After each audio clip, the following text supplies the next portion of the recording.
अंतिम तीर्थंकर भगवान श्री महावीर स्वामी पर्यंत 24 महादेवादिदेव परम भट्टारक जिन राजों को प्रणाम। द्वादशांग श्रुत देवता स्वरूपा भगवती जिनवाणी सरस्वती देवी माता को भावपूर्ण वंदन। पूर्व शताब्दी के परम श्रद्धेय चारित्र चक्रवर्ती ज्ञानी ध्यानी तपस्वी धर्म धुरंधराचार्य शांति सागर मुनिराज को नमस्ते। दीक्षा शिक्षा गुरु आचार्य विद्यासागर महाराज को नमस्ते।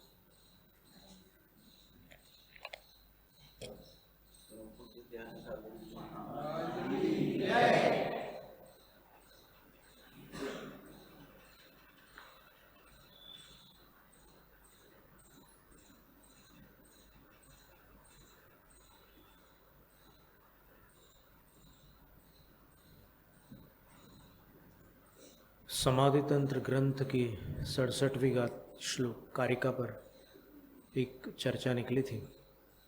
उसमें एक पद आता है,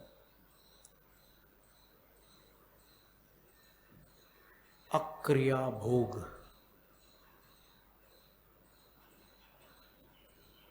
अब अन्वय जोड़ने पर उसका संबंध शमम के साथ और जगत के साथ भी जुड़ता है। तो जिसको यह जगत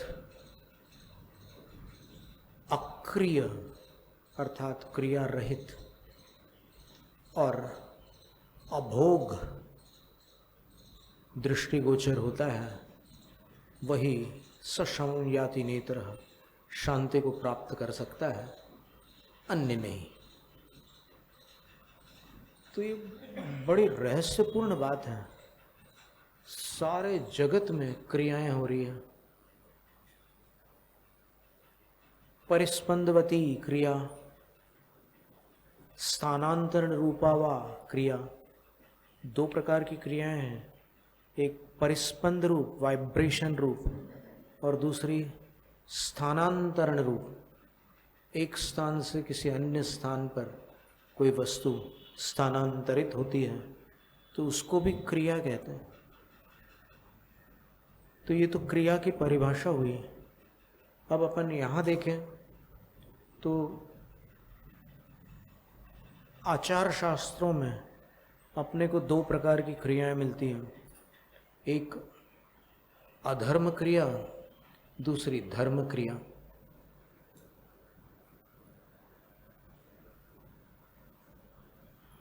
तो फिर पूज्यपाद आचार्य समाधि तंत्र जैसे ग्रंथ में ये कैसे कह सकते हैं कि इस जगत में जब तक आप क्रिया देखोगे तब तक शांति नहीं मिलेगी, इस जगत को जब आप निष्क्रिय देखोगे तब शांत हो जाओगे। ये कैसे संभव है?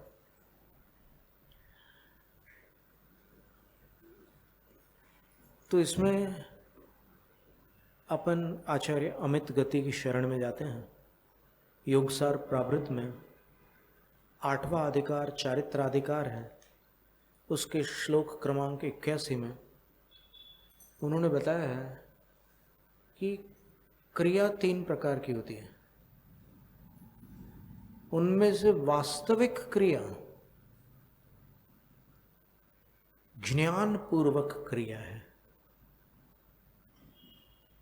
और वो क्रिया चूंकि नगण्य है, नगण्य अर्थात संख्या की अपेक्षा से, अपने आप में उसकी गणना की अपेक्षा से नगण्य नहीं है, वो सब गिनने लायक तो वही क्रिया है।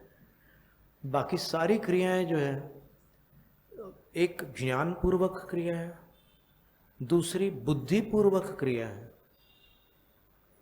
और एक तीसरी क्रिया और भी है, असम्मोह पूर्वक क्रिया। लेकिन मुख्य रूप से अपन देखें तो जिनेंद्र भगवान ने जो मार्ग बताया उसमें मोक्ष मार्ग की जो क्रिया बताई उन्होंने,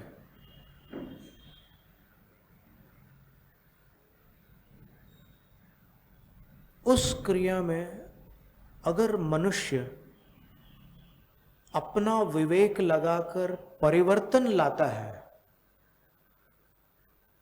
तो उस क्रिया को बुद्धिपूर्वक क्रिया कहते हैं। यानी आपने अपनी बुद्धिपूर्वक उस क्रिया को अपने अनुकूल ढाल लिया। और ज्ञान मागम पूर्वकम, अमित गति आचार्य लिख रहे हैं कि आगम पूर्वक जो ज्ञान होता है, मतलब आगम में जो निर्देश है कि ये क्रिया ऐसे करनी है आपको, तो उसमें अपना विवेक न लड़ाकर उस क्रिया को यथावत करना ज्ञान पूर्वक क्रिया, और वही क्रिया धर्म क्रिया है। बाकी सारी क्रियाएं क्रिया इसलिए नहीं है क्योंकि वो बुद्धि की प्रतिक्रिया है।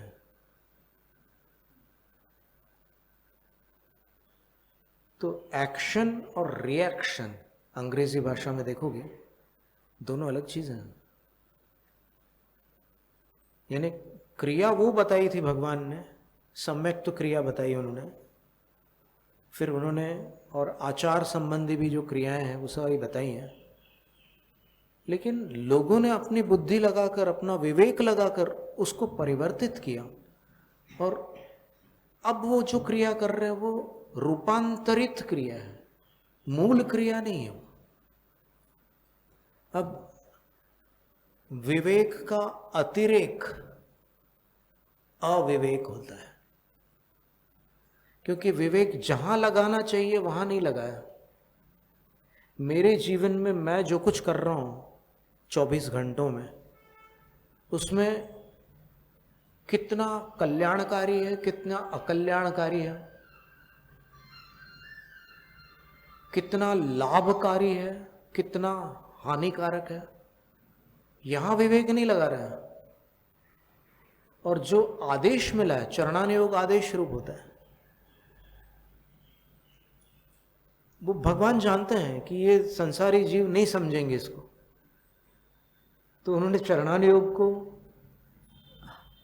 आज्ञा प्रधान रखा है और द्रव्यानुयोग को परीक्षा प्रधान बनाया कि आपको जितने प्रश्न पूछने हो द्रव्यानुयोग में पूछो ना, चरणानुयोग में कैसे प्रश्न पूछ सकते आप? चरणानुयोग में जो कहा वो मिलिट्री का आदेश है। कमांडर ने अगर कमांड दे दी डाउन, तो फिर वो ये नहीं पूछ सकता सोल्जर वाई सर, उतने में गोली लग जाएगी। तो अनादिकाल से अपने को ये गोलियां लग रही है कर्मों की, क्योंकि अपन भगवान से कह रहे वाई सर, अपन पूर्वाचार्यों से कह रहे हैं कि क्यों आचार्य श्री, ऐसा क्यों? तो आचार्य श्री बोलते हैं कि क्यों का उत्तर आपको द्रव्यानुयोग में देना है मुझे, और चरणानुयोग में मुझे आदेश देना है कि तुम्हें ऐसा करना है। और वो आदेश भी जो जिनेंद्र से चला आया है, वो अगर उस आदेश में प्रदूषण होगा, अर्थात उस आदेश में कोई आचार्य अपने मन मुताबिक परिवर्तन ला करके फिर अपने शिष्यों को आदेश देंगे, तो फिर वो आदेश जिनादेश नहीं होगा, वो निजादेश हो जाएगा।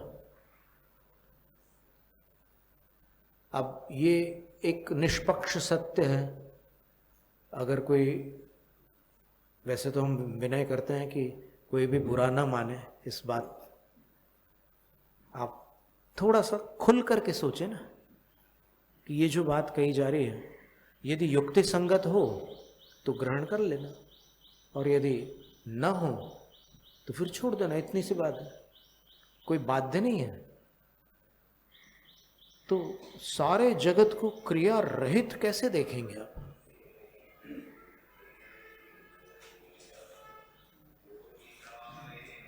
और जगत जो है उसमें भी दो भेद किए हैं, अयम जगत अयम जगत। लोकः शब्द का प्रयोग किया समाधि तंत्र में। माम अपश्यन्नयं लोको न मे शत्रुर्न च प्रियः, माम प्रपश्यन्नयं लोको न मे शत्रुर्न च प्रियः। मुझे न देखने वाला मेरा शत्रु या मित्र नहीं हो सकता, और मुझे देखने वाले भी मेरे शत्रु या मित्र नहीं हो सकते, क्योंकि मुझे देखने वाले बहुत ऊपर के, बहुत ऊंची हस्ती है वो। तो शत्रु मित्र कौन होते हैं? जो मेरी एक छवि बना करके चलते हैं। इसको अंग्रेजी भाषा में इमेज कहते हैं। आप पहली बार किसी से मिलो, जैसे अभी ये पुस्तक हमें भेंट की गई, तो फिर जिन्होंने भेंट की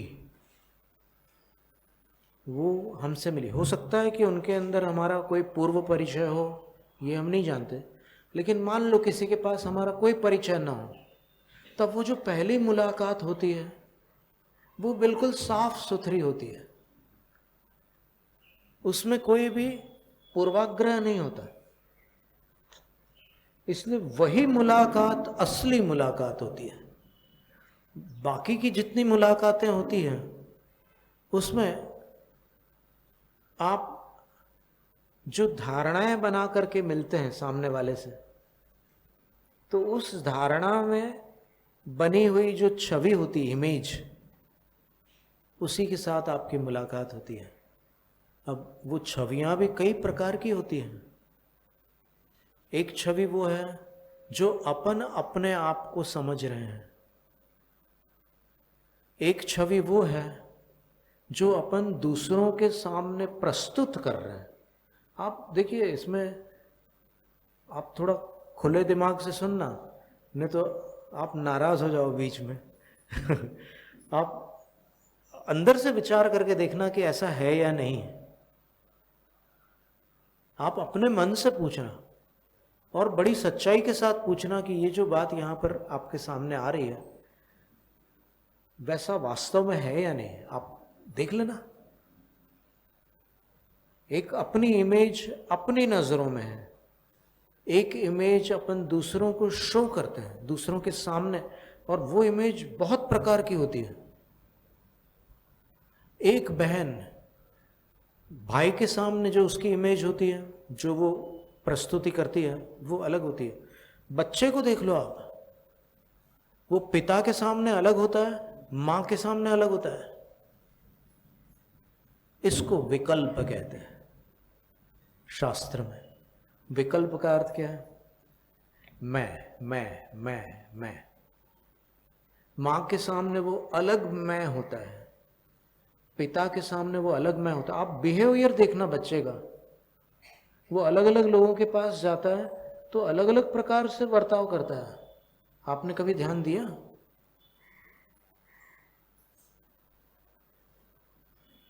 वो मां के सामने अलग हरकतें करता है, पिता के सामने अलग करता है, और कोई थर्ड पर्सन हो तो अलग करता है। ये सब इमेजेस हैं। और एक तीसरी छवि अपनी वो है जो द्रव्य और पर्यायों से मिलकर के बनी है। और वो द्रव्य और पर्यायों से मिलकर के बनी हुई जो छवि है उसमें व्यंजन पर्याय भी है, अर्थ पर्याय भी है, स्थूल पर्याय भी है, सूक्ष्म पर्याय भी है, और पराश्रित पर्याय भी है, स्वाश्रित पर्याय भी है। बहुत प्रकार का मिश्रण है उसमें, और वो इतना जटिल अपना वर्तमान स्वरूप है। अभी जो अपन जिस अवस्था में यहाँ बैठे हुए हैं वो इतना कॉम्प्लेक्स है कि उसको जानने वाले वो दिव्य विज्ञानी है कि आप असल में कौन हो। फिर भेद विज्ञान करके जो मिश्रण है उसमें से अपन जब अनात्मा को आत्मा से अलग करते हैं, आत्मा को अनात्मा से अलग करते हैं, तब वो एक दृष्टि होती है। उस दृष्टि से ही अलग कर सकते हैं। ऐसे तो आप जैसे डिसेक्शन हॉल में कोई नर्व को ऐसे निकालना हो, रेडियल नर्व को निकालना हो या फिर और कोई नर्व को निकालना, वैसे अलग नहीं कर सकते अभी आप। तो वो आगम चक्षु बन करके जब अपन अलग करते हैं, भेद विज्ञान बोलते हैं उसको, अलग करते हैं, तब अपने को समझ में आता है कि मेरा जो वास्तविक स्वरूप है वो सिद्ध स्वरूप है। क्यों? तो उसके लिए भी युक्ति देखिए आप, कितनी सुंदर युक्ति है। क्योंकि सिद्ध अवस्था में जो बचता है वो ही मैं हूं, और जो छूट जाता है वो सब मैं न होने के कारण अनात्मा था। तो आज देखो अपन जो अनात्मा है उसकी दिशा में है या जो आत्मा है उसकी दिशा में, अपनी दिशा कौन सी है ये देखना है। क्योंकि दिशा सम्यक होगी तो किसी दिन दशा सम्यक होगी।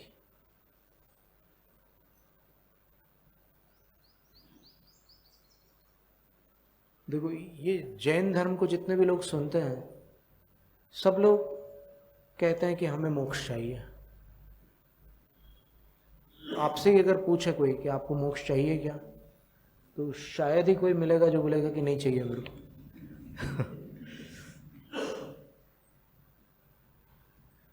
पर जो आवरण है अपने ऊपर, जैसे खिड़की पर कोई आवरण होता है तो बाहर का प्रकाश अंदर ठीक से नहीं आता, जहां जहां लीकेज है वहां से आता है, और अपन बाहर की चीजें स्पष्ट नहीं देख सकते। थोड़ा बहुत ट्रांसपेरेंट हो तो फिर कुछ देख भी सकते हैं, लेकिन थोड़ा ब्लर दिखेगा, अस्पष्ट दिखेगा। तो उसी प्रकार आत्मा की अनंत शक्तियां हैं। उन अनंत शक्तियों पर जो आवरण पड़े हुए हैं, उन आवरणों के कारण वो सीमित हो गया। जिनेंद्र वर्णी जी की भाषा में विभु अणु हो गया।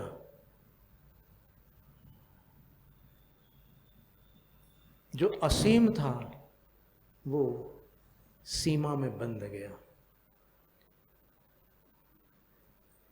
अब जिनेंद्र भगवान ने वही कहा है कि भाई इससे अगर बाहर निकलना हो तो फिर क्रमिक स्वाध्याय करो।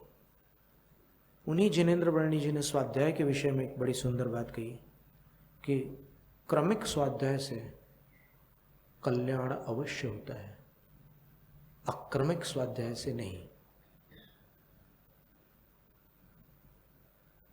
फिर क्रम क्या?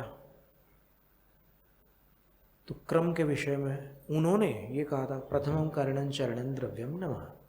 बोले कि मैं अपनी तरफ से कोई क्रम नहीं बना रहा हूँ, जो पुराने गुरुजन बता गए हैं वही क्रम रखते हैं। प्रथमानुयोग, करणानुयोग, चरणानुयोग और द्रव्यानुयोग। फिर जो थोड़े से कुशाग्र बुद्धि नहीं है, थोड़े से कमजोर है पढ़ने लिखने में, तो उनके लिए भी उन्होंने मार्गदर्शन दिया है। और उस मार्गदर्शन के अंतर्गत जैसे अपन अभी जितनी भी ये सब धर्म चर्चाएं करते हैं, कभी तत्व चर्चा भी हो जाती है, जैसे अभी आत्म तत्व और अनात्मा की चर्चा निकल आई थी, तो इसमें फिर प्रथमानुयोग, उसके लिए प्रथम स्थान दे दिया। सबसे पहले आप जिनको मानते हो उनका परिचय प्राप्त कर लो।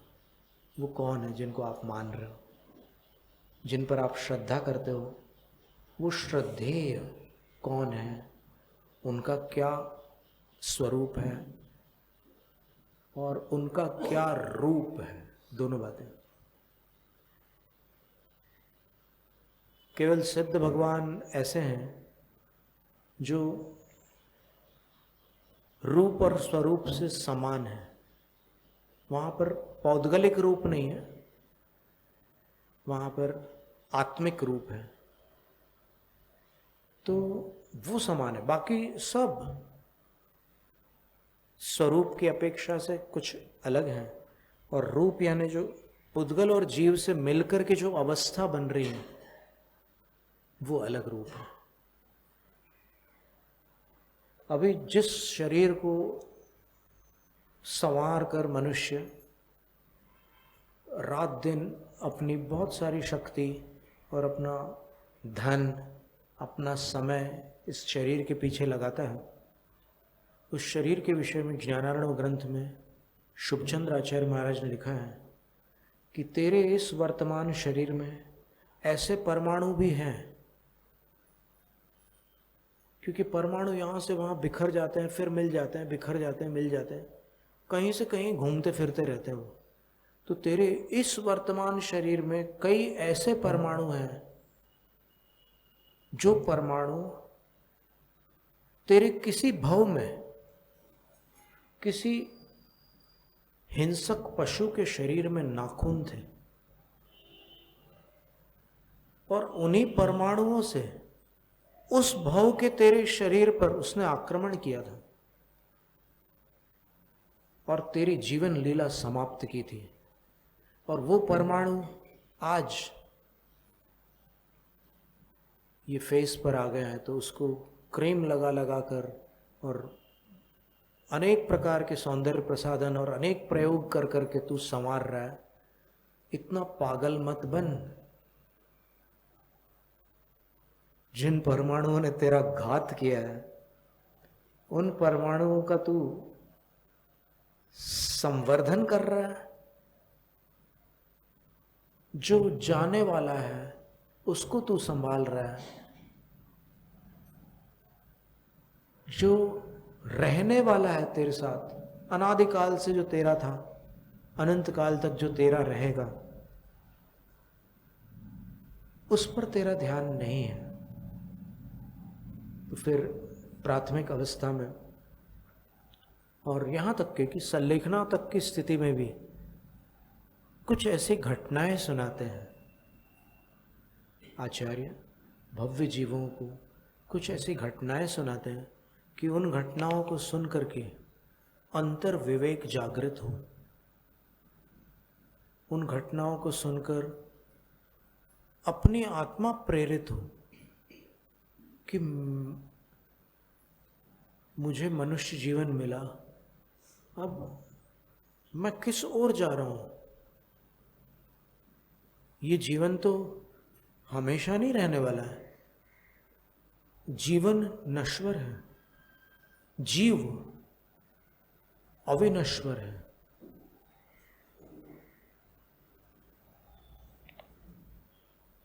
बचपन में चलना सीखता बच्चा, बोलना सीखता है, उसके बाद लगभग तीसरी कक्षा तक हमने सुना था किसी के मुख से कपड़े पहनना सीखता है। तब तक तो दूसरे उसको कपड़े पहनाते हैं, और फिर जो कपड़े पहनाते हैं उसको, बड़ा होने के बाद वो उनको ढंग के कपड़े नहीं पहना सकता, इतना स्वार्थी बन जाता वो। तो ऐसी स्थिति में फिर धीरे धीरे वो प्रशिक्षित हो जाता है संसार के रीति रिवाजों से। डॉक्टर बर्ट गोल्डमैन ने लिखा है, the American monk, doctor Bert Goldman, उन्होंने लिखा है कि every human being is a born genius. 20 years of company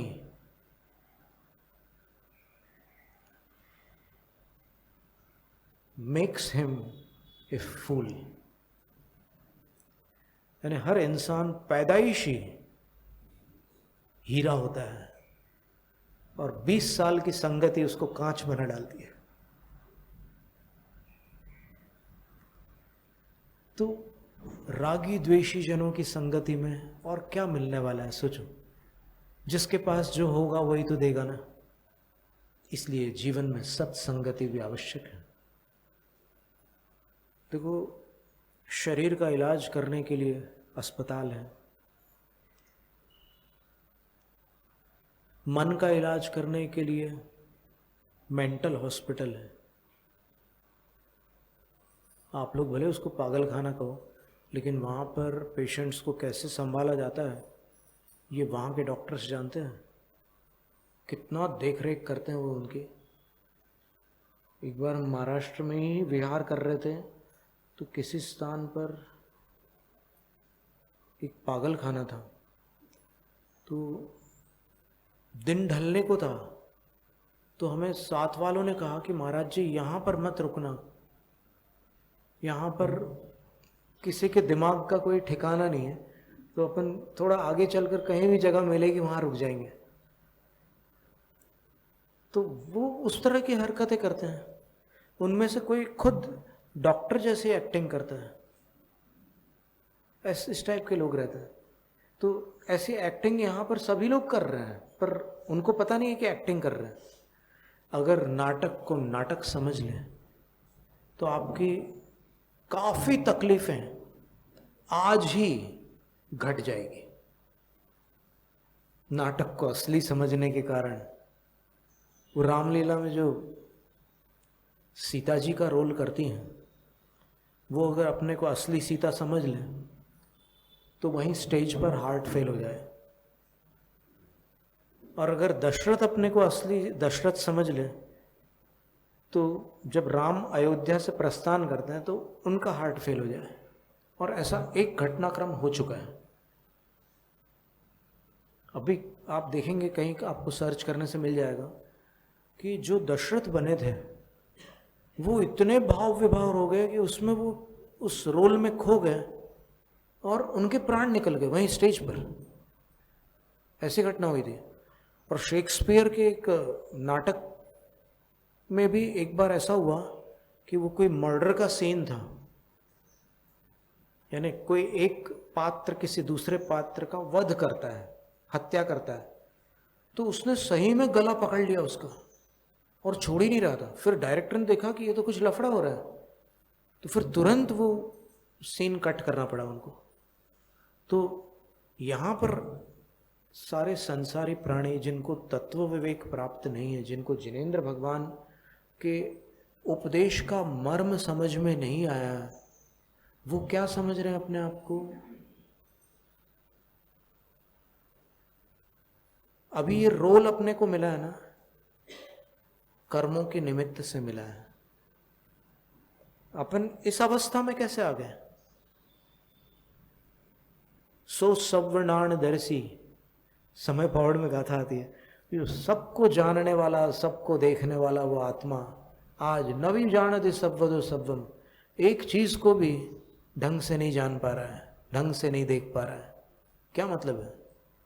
मतलब ये है कि वो एक रोल में आ गया है वो, और उसी रोल को उसने ये मान लिया कि यही मैं हूं। तो सबसे पहले इस भ्रांति से बाहर आना होगा। पहले ये स्वीकार करो कि मैं अपने आप को नहीं जानता। सीधी सी बात, ईमानदारी से अगर सच्चाई को देखो ना, तो अगर आप अपने आप को जानते तो फिर डॉक्टर से क्यों पूछते कि मेरे को क्या है? अगर आपको ही सब कुछ पता होता अपने बारे में तो फिर ये सब करने की आवश्यकता क्या पड़ती थी? लेकिन नहीं, अपन लगभग नहीं के बराबर जानते हैं। तो फिर जानो, अवसर मिला है, मनुष्य भाव है, और आज ऐसे शास्त्र उपलब्ध है। इस काल में अपने पुण्य से ऐसे शास्त्र उपलब्ध है जिनके आलोड़न से कुछ अपने को परिचय मिल सकता है। आप प्रवक्ताओं को छोड़ दो, क्योंकि प्रवक्ता अपने अपने विचार प्रेषित करते हैं। आप वक्ता को पकड़ो। त्रयो वक्तारः, सर्वार्थ सिद्धि में बताया कि जिनवाणी के वक्ता 3 हैं। कौन 3? सर्वज्ञ तीर्थकर इतरो वा, केवली। वो पहले वक्ता केवली भगवान है। वो तीर्थंकर भी हो सकते हैं, इतरो वा कोई अन्य केवली भी हो सकते हैं। जो मुख केवली को छोड़ दो, क्योंकि मुख केवली बोलेंगे नहीं। बाकी जो बोलने वाले केवली हैं वो प्रथम वक्ता है, क्योंकि वो सर्वज्ञ है। फिर दूसरे वक्ता कौन है? श्रुत केवली, जो संपूर्ण आगम के ज्ञाता है, वो दूसरे वक्ता है। और तीसरे कौन है? उन्हीं के शिष्य और प्रशिष्य, और ऐसे शिष्य और प्रशिष्य जो द्वादशांग के ज्ञाता है और जिन्होंने द्वादशांग में से श्रुत केवली को जो ज्ञान होता है ना, उसमें से सार संक्षेप के रूप में 14 रचनाएं कर रखी हैं। सामायिक, चतुर्विंशति स्तव, वंदना, प्रतिक्रमण, वैनयिक, कृतिकर्म, दश वैकालिक, उत्तराध्ययन, पुंडरीक, महापुंडरीक आदि, ऐसी 14 रचनाएं उन्होंने करके रखी हैं। तो वो कौन थे? आरातीय, तीसरे वक्ता। आरातीय कौन है? कुंद आचार्य आरातीय नहीं है, धरसेन आचार्य आरातीय नहीं है। आरातीय वो आचार्य हैं, सर्वार्थ सिद्धि ग्रंथ में आप स्वयं देख लीजिए, आप राजवार्तिक में देखिएगा, वहां ये और स्पष्ट हो जाएगा विषय कि आरातीय कौन होते हैं। तो उसमें लिखा है कि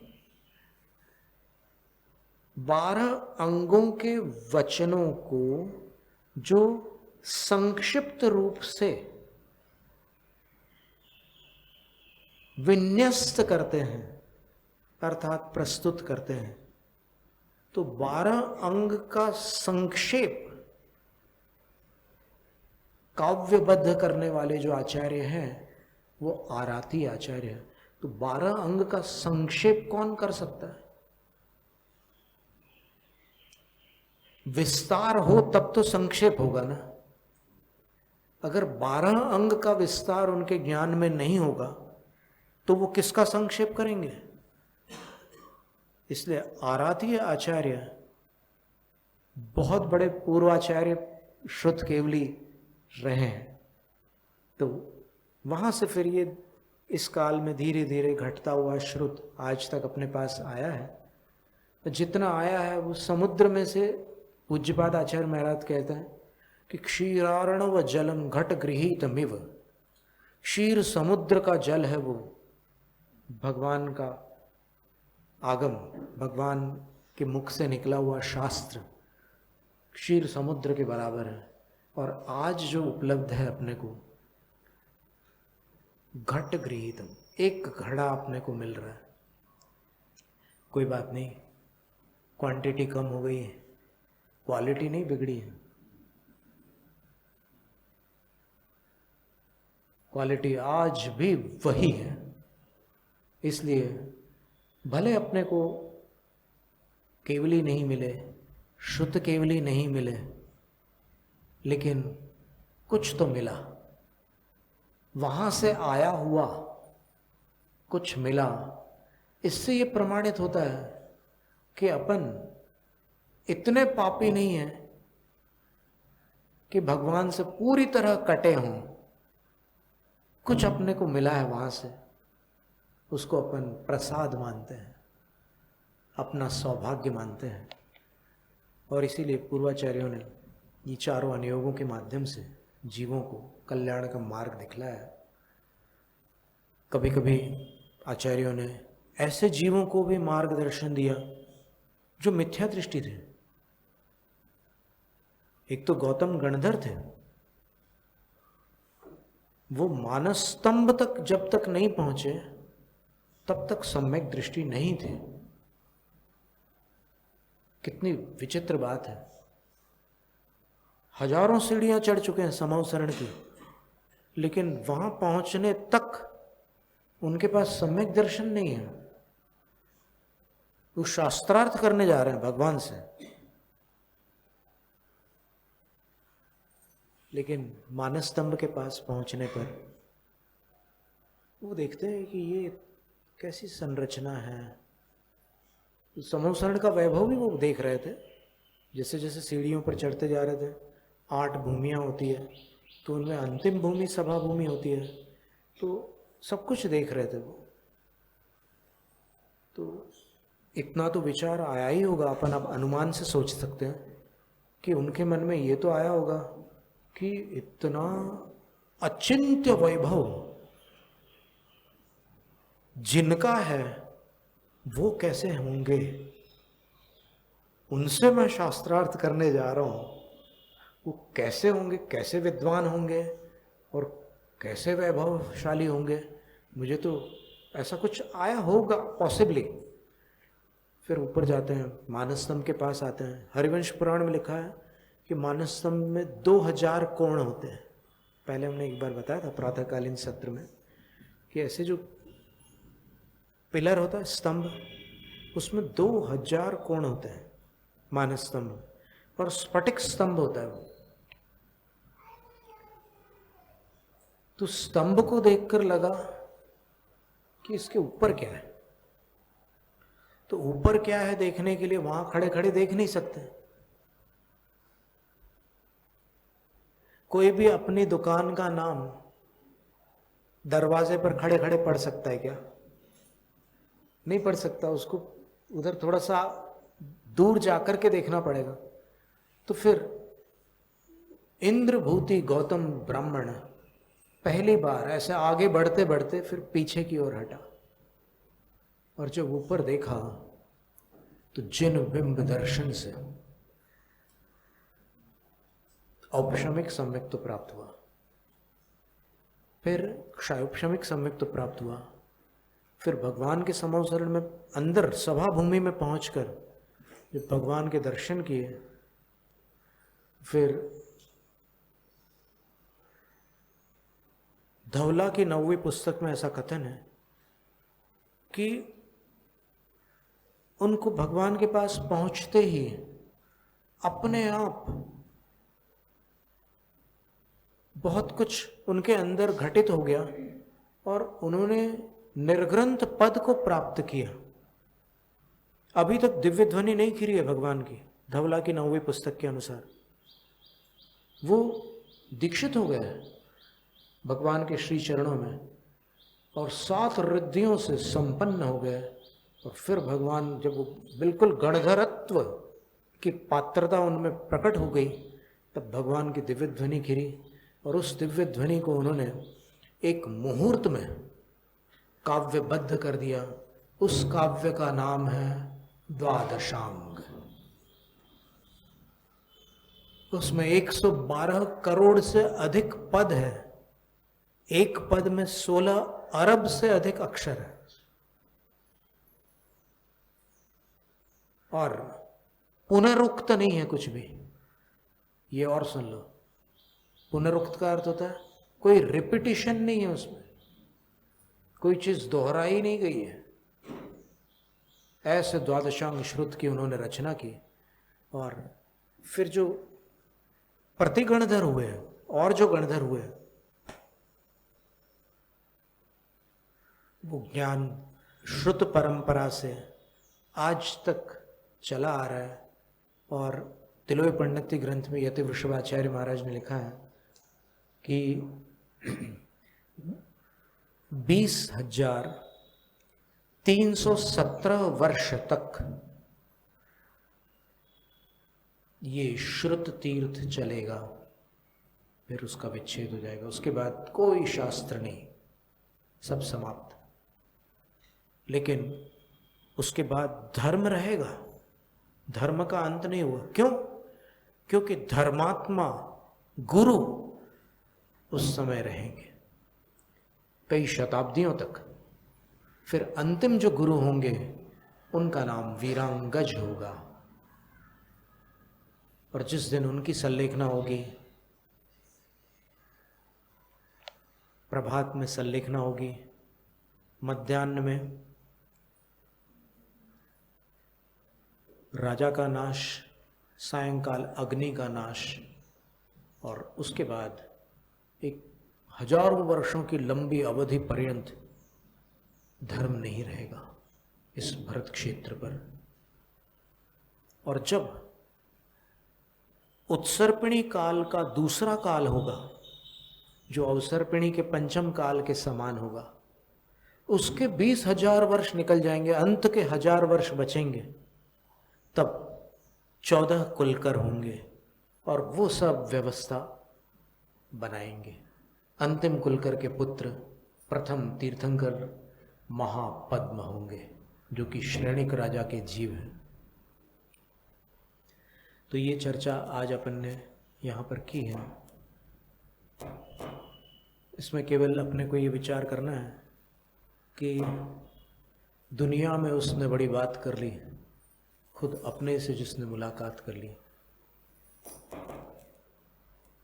ये मुलाकात सहज नहीं है। कभी किसी को ठोकर लगती है तब होती है, कभी किसी को जिनवाणी सुनकर लगता है कि मैं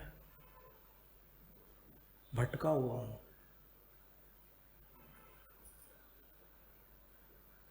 और ये जो वचन है इनसे मुझे अंतरंग में प्रत्यय हो रहा है, विश्वास हो रहा है, प्रतीति हो रही है कि ये जिनके भी वचन हैं, मुझे मेरी अंतरात्मा कहती है कि इन वचनों से मेरा हित अवश्य होगा। और फिर बहुत अधिक की आवश्यकता नहीं, मात्रा कम हो तो भी चलेगा, लेकिन सही चीज पकड़ में आए तब काम बनेगा। तत्वार्थ राजवार्तिक में लिखा है अकलंक देव ने, आचार्य अकलंक भट्ट ने, कि मतिज्ञानी सर्वद्रव्य पर्यायाणि, सर्वद्रव्य असर्व पर्यायाणि, सर्व पर्यायाणि नहीं, सब द्रव्यों को और असर्व पर्यायों को जानाति, द्रव्यतः क्षेत्रतः कालतः भावतः जानाति। द्रव्य की अपेक्षा से जानता है, क्षेत्र की अपेक्षा से, काल और भाव की अपेक्षा से जानता है, लेकिन कैसे जानता है?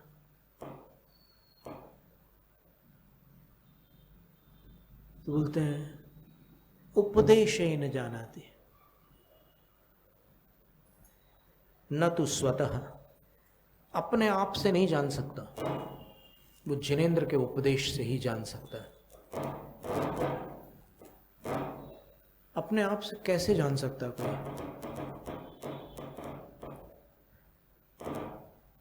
किसी बच्चे को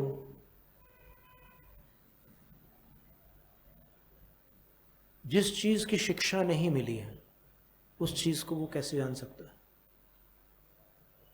आकाश को कोई जान सकता है? अपने आप बिना किसी प्रशिक्षण के जान सकता है क्या आकाश को? नहीं जान सकता। तो फिर वो उपदेश ही न जाना थे। और मतिज्ञानी कौन है? सम्यक दृष्टि जीव। सम्यक दृष्टि जीव उपदेश से जानता है। तो बस उस उपदेश के प्रति अगर अपने हृदय में सम्मान उत्पन्न हो जाए, श्रद्धा उत्पन्न हो जाए, विश्वास हो जाए, तो फिर उस उपदेश से अपन लाभान्वित हो सकते हैं। अब व्यावहारिक जीवन में क्या परिवर्तन लाना होगा? तो परिवर्तन ये लाना होगा, पुरुषार्थ सिद्धियोपाय के 74वें काव्य में अमृतचंद्र सूरी नामक महान विद्वान आचार्य लिखते हैं, अष्टावनिष्ठ दुरिताय तनान्यमूनि परिवर्ज्य जिन धर्म देशनाया भवन्ति पात्राणि शुद्ध धीयः। आपको खान पान में 8 चीज़ों का परित्याग करना होगा।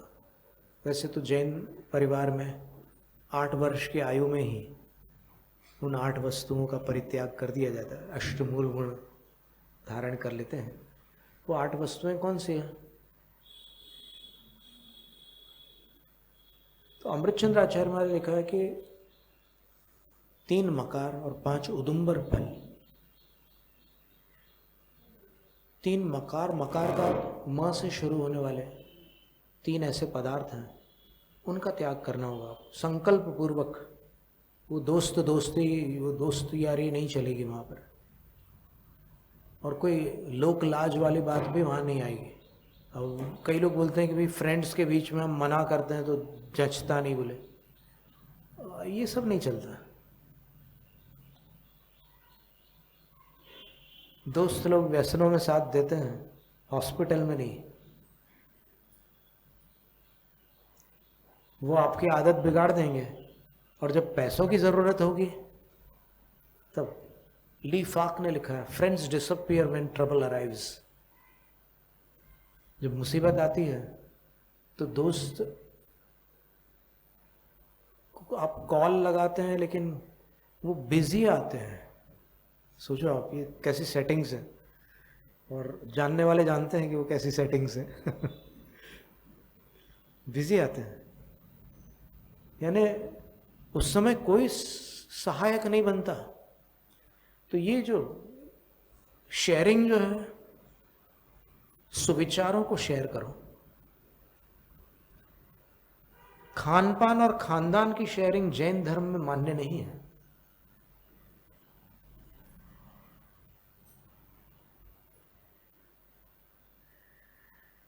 आप उनका खान पान शेयर करो, वो आपका शेयर करें, ये नहीं चलेगा।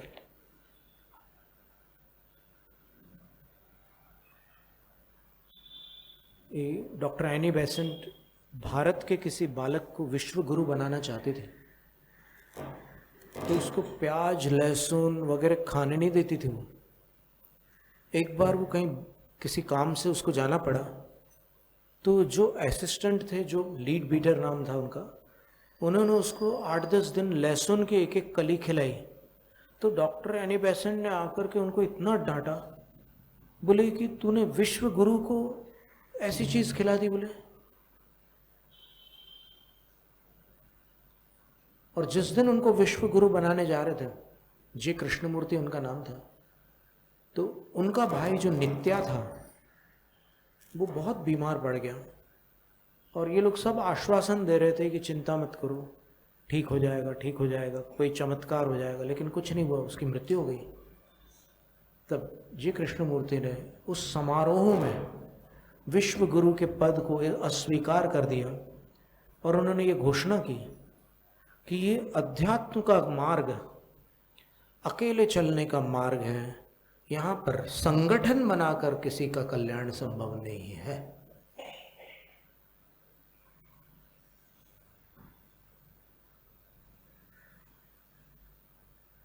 जहां संगठन आवश्यक है वहां आवश्यक है। तो इस तरह ये कुछ चर्चाएं थी, इस पर जो बात आपको जमती हो उस पर विचार कर सकते हैं। जैनम जयतु शास्त्र।